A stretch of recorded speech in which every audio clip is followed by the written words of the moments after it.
Hello everyone! Baka gusto nyo ito itry ang nakakaibang fried rice. Ito ay ang Thai pineapple fried rice. Natikman ko kasi ito dito sa isang Thai restaurant. Tapos parang nakakaiba yung mga ingredients niya. Tapos nagustuhan ko siya. So nagtry akong magluto ng aking version. I-share ko na sa inyo kung paano ko niluto. So, nagpainit lang ako dyan ng about 3 tablespoon ng cooking oil. Kailangan natin ng shrimp. Tapos, iprito lang for 2 to 3 minutes or hanggang maluto. Huwag nyo lang i-overcook. Pagluto na ang shrimp, hanguin lang muna at saka i-set aside. Next, maglagay lang ng onions. Tapos, igisa lang for about 1 minute. Then, mag-add lang ng green peas. Ang gamit ko dito ay frozen green peas. Tapos, lutuin lang for about 1 to 2 minutes.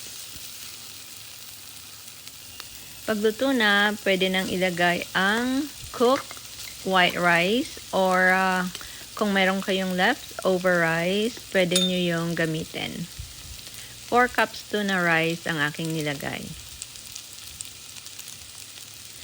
Tapos, naglagay ako ng white ground pepper. Pero kung wala kayong white ground pepper, black ground pepper ay pwede na yon. And then, naglagay din ako ng curry powder. Kayo na guys ang magtansya kung gaano kadami ang ilagay nyo na curry powder. Tapos, ihalo-halo nyo lang hanggang mag-mix yung mga nilagay nyong powdered ingredients.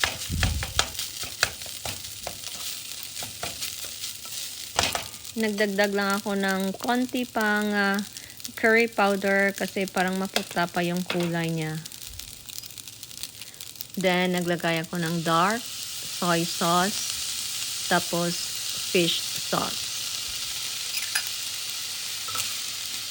Tapos, i-continue lang ang paghalo.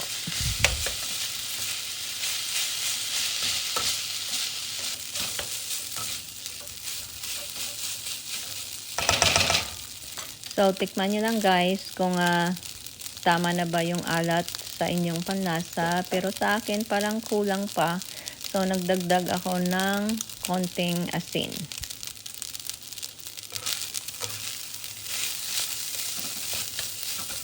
Ilagay lang muna natin sa side ang rice. Kailangan natin ng konting space para magluto ng itlog. So, 2 itlog ang aking ginamit.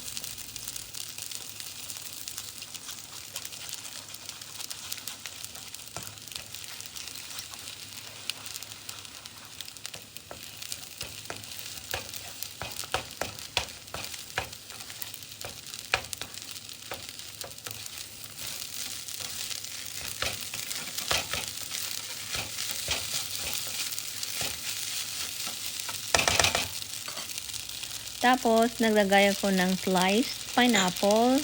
Fresh pineapple po ang ginamit ko dyan. Tapos, naglagay din ako ng raisins. Kung wala kayong fresh pineapple, pwede naman kayong gumamit ng canned pineapple.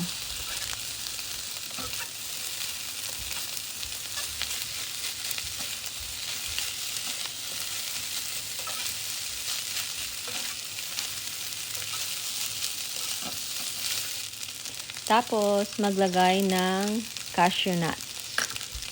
Yes, may cashew nuts. I-try nyo, masarap talaga siya.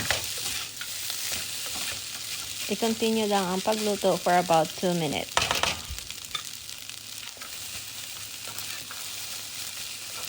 Last, nilagay ko na ang shrimp na niluto ko kanina. So, ito na guys. Ready na ang ating Thai pineapple fried rice. So, ilagay ko na lang ang ingredients sa comment section. I hope na magustuhan nyo din ang lasa nito. Thank you for watching. Follow for more.